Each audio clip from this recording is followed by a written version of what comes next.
Design is a heuristic process. Let me explain what that fancy word means.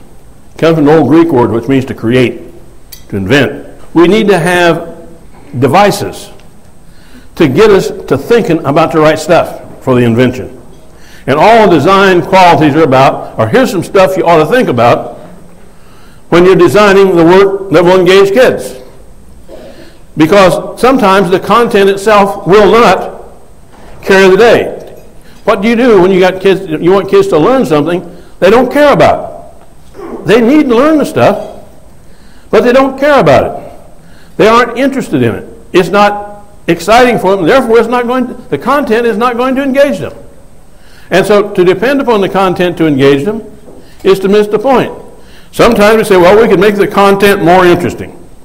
For example, you might be able to make the grapes of wrath, if that's what you want to get to think about, more engaged in the book, if you showed them Henry Fonda in the movie, you know. So there are ways in which you can enrich the content, but in the end, you have to be very careful of that because you move from engagement to entertainment.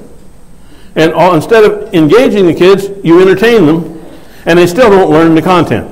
So the real issue, and the design issue, is how do we create work? And that's an activity, and there's no formula for that. Once you've figured it out, you can use planning, can follow formulas. You know, most of you have learned how to plan. You state your objective, you identify activities, select them, put them together in a particular sequence, all that, and then you measure at the end to find out the kids learn what you want them to learn. You know, all that. That's a logic. There's a formula. And you can learn how to do that. Design is much more inventive than that.